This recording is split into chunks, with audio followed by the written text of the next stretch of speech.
सभा को संबोधित कर रही हैं। मुझे बताओ गोंडा वालों, अयोध्या में राम मंदिर बनना चाहिए था या नहीं बनना चाहिए था? अंत तक बोलिए जरा, बनना चाहिए था या नहीं बनना चाहिए था? एक कांग्रेस, सपा और बसपा ने 70 साल तक राम मंदिर को लटका कर रखा, अटका कर रखा, भटका कर रखा। मोदी जी ने जब आपने दूसरी बार प्रधानमंत्री बनाया, मोदी जी ने 5 ही साल में केस भी जीता, भूमि पूजन भी किया और प्राण प्रतिष्ठा कर कर जय श्री राम कर दिया। मगर भूलना मत गोंडा वालों, कार सेवकों पर गोली चलाने वाली यही समाजवादी पार्टी थी। ये चुनाव जो है राम भक्तों पर गोली चलाने वालों का और राम मंदिर बनाने वालों के बीच में आपको तय करना है। गोंडा वाले गोली चलाने वाले के साथ है या मंदिर बनाने वाले के साथ? जोर से बोलो जरा, किसके साथ हो? अरे अखिलेश और राहुल बाबा अभी 2 शहजादे घूम रहे हैं। जब उनको प्राण प्रतिष्ठा का निमंत्रण दिया, दोनों ने इनकार कर दिया, वो नहीं गए। क्यों नहीं गए? क्योंकि वो अपनी वोट बैंक से डरते हैं। उनकी वोट बैंक कौन है मालूम है गोंडा वालों? मालूम है ना? आप लोग नहीं हो। उनकी वोट बैंक अलग है, वो उनसे डरते हैं। मगर चिंता मत करो, भारतीय जनता पार्टी वाले वो वोट बैंक से नहीं डरते हैं। हमने सिर्फ राम मंदिर नहीं, औरंगजेब ने तोड़ा हुआ बाबा विश्वनाथ का कॉरिडोर भी फिर से मोदी जी ने बनाया, महाकाल का कॉरिडोर बनाया और सोमनाथ का मंदिर भी सोने का बनने का काम चालू हो गया है। भाइयों बहनों, ये भारतीय जनता पार्टी की सरकार है। ये अभी भी सपा बसपा वाले कहते हैं राम मंदिर बेकार बना है। एक राम गोपाल यादव ने कहा, मेरी बात याद रखना गोंडा वालों, गलती हो गई ना तो ये दोनों पार्टी, दोनों शहजादों ने राम मंदिर के लिए बाबरी नाम का एक ताला तैयार रखा है। अब चाहते हो राम मंदिर पर बाबरी ताला लगे? जोर से बोलो, चाहते हो? भाइयों बहनों, इन लोगों ने तुष्टीकरण की राजनीति करने में कोई कसर नहीं। कांग्रेस पार्टी के नेता मणिशंकर अय्यर कहते हैं पाक ऑक्यूपाई कश्मीर की बात मत करो, छोड़ दो, क्योंकि पाकिस्तान के साथ एटम बम है। मुझे बताओ गोंडा के युवानों, पाक ऑक्यूपाई कश्मीर हमारा है या नहीं है? जोर से बोलो, है या नहीं है? भारत इसको छोड़ सकता है क्या? ये फारूक अब्दुल्ला, इंडिया अलायंस के नेता और मणिशंकर अय्यर हमें डराते हैं। अरे फारूक जी, मणिशंकर जी, डरने वाली सरकार गई, ये 56 इंच के सीने वाले नरेंद्र मोदी की सरकार है। मैं आज इस गोंडा की पवित्र भूमि पर, लाड़ी जी की और पतंजलि की भूमि पर कह कर जाता हूं, पाक ऑक्यूपाई कश्मीर हमारा है, दुनिया की कोई ताकत हमसे उसको छीन नहीं सकती। भाइयों बहनों, मुझे बताओ, धारा 370 हटानी चाहिए थी या नहीं हटानी चाहिए? अरे जोर से बोलो भाई। ये कांग्रेस वाले कहते हैं हम धारा 370 को वापस लाएंगे। राहुल बाबा, 70 साल से आप धारा 370 को संभाल कर बैठे थे। कश्मीर में तिरंगा नहीं फहरता था, आतंकवाद फैला था, मोदी जी को यूपी वालों ने दूसरी बार प्रधानमंत्री बनाया। 5 अगस्त 2019 को धारा 370 को समाप्त किया।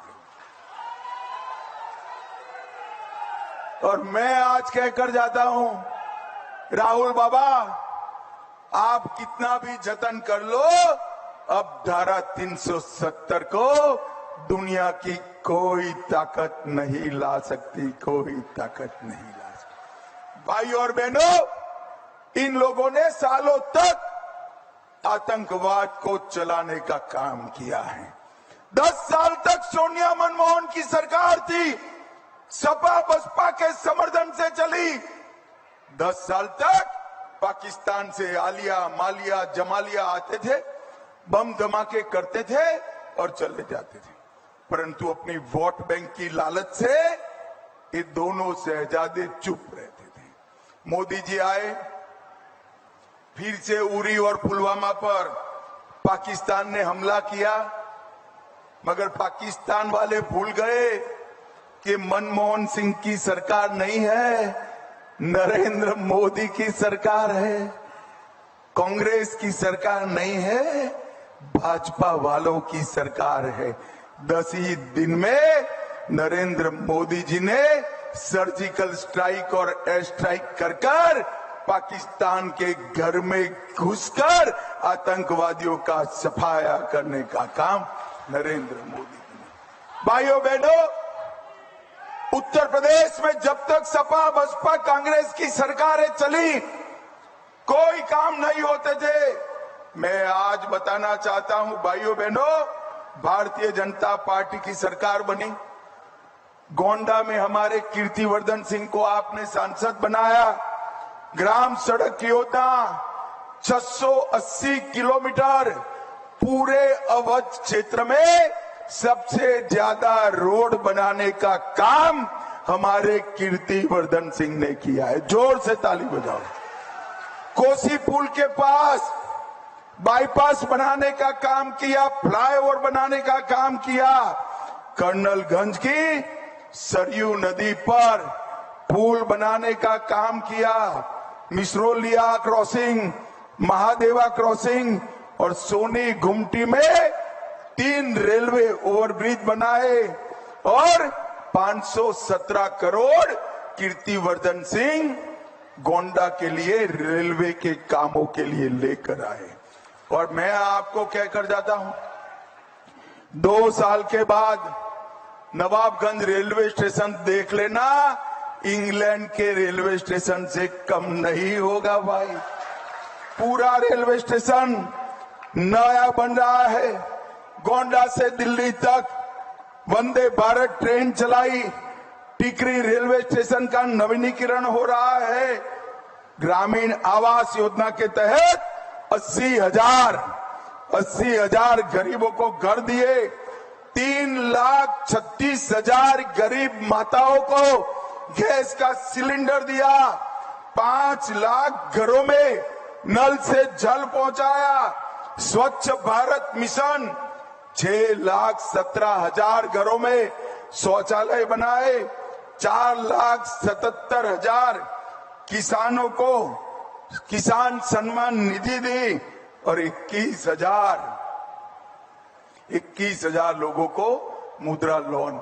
ये आंकड़े पूरे यूपी के नहीं हैं, सिर्फ कीर्तिवर्धन सिंह के प्रयास से गोंडा के है भाई, गोंडा के है। पूरे अवध क्षेत्र में गरीब कल्याण का काम कहीं पर सबसे ज्यादा हुआ है तो अपने गोंडा में हुआ है। भाइयों बहनों, सपा की सरकार थी, ये गुंडे परेशान करते थे या नहीं करते थे? गरीबों की जमीन कब्जाते थे या नहीं कब्जाते थे? 2017 में आपने भाजपा सरकार बनाई, मोदी जी ने योगी जी को मुख्यमंत्री बनाया, योगी जी ने गुंडों को उल्टा लटका कर सीधा करने का काम कर दिया। आज हमारा उत्तर प्रदेश उत्तम प्रदेश बनने की दिशा में आगे बढ़ रहे हैं। पहले यहां पर देसी कट्टे बनाने की फैक्ट्रियां थी, अब डिफेंस कॉरिडोर में तोप के गोले बन रहे हैं जो पाकिस्तान को सीधा करने का काम करेंगे। यहाँ पर पहले वाहन चोरी का काम चलता था, अब वाहन बनाने की फैक्ट्रियां लग रही। चेन स्नेचिंग का इंडस्ट्री चलता था, इसकी जगह मेडिकल डिवाइस पार्क बनता है। और भाइयों बहनों, हमारे गोंडा में सबसे ज्यादा गन्ना होता है। इस सपा बसपा की सरकारों ने 20 चीनी मिलें बंद कर दी थी, भाजपा ने 20 को चालू किया, 5 नई बनाई और 38 मिलों की कैपेसिटी बढ़ाने का काम किया। और गन्ना की बुआई के क्षेत्रफल में 9 लाख हेक्टेयर की बढ़ोतरी करने का काम भारतीय जनता पार्टी ने किया। और मित्रों, 95 से 2017 तक सिर्फ 23,000 करोड़ का भुगतान होता था।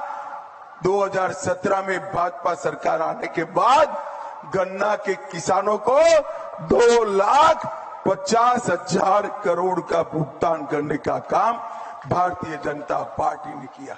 इथेनॉल को पेट्रोल डीजल में मिक्स कर गन्ना किसानों का कल्याण किया और पूरा गन्ना का काम आगे बढ़ाने का काम नरेंद्र मोदी जी ने किया। भाइयों बहनों, 2017 में भी ये 2 साझादे इकट्ठा होकर आए थे और क्या हुआ था याद है? विधानसभा में दोनों इकट्ठा होकर आए थे, 2 लड़के कर यूपी की जनता ने उनका सुपड़ा साफ कर दिया था। और इस बार भी इकट्ठा होकर आए। ये राम भक्तों पर गोली चलाने वाले, ये यूपी के अंदर गुंडई और जमीन कब्जा कराने वाले हैं, ये देश के अंदर आतंकवाद को पनाह देने वाले लोग हैं, ये देश के अंदर नक्सलवाद को पनाह देने वाले लोग हैं।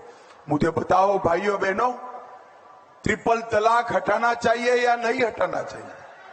अरे जोर से बोलो, हटाना चाहिए या नहीं हटाना चाहिए?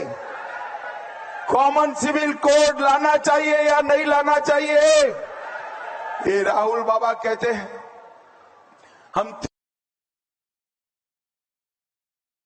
आए थे, 2 लड़के कर यूपी की जनता ने उनका सुपड़ा साफ कर दिया था। और इस बार भी इकट्ठा होकर आए। ये राम भक्तों पर गोली चलाने वाले, ये यूपी के अंदर गुंडई और जमीन कब्जा कराने वाले हैं, ये देश के अंदर आतंकवाद को पनाह देने वाले लोग हैं, ये देश के अंदर नक्सलवाद को पनाह देने वाले लोग हैं। मुझे बताओ भाइयों बहनों, ट्रिपल तलाक हटाना चाहिए या नहीं हटाना चाहिए?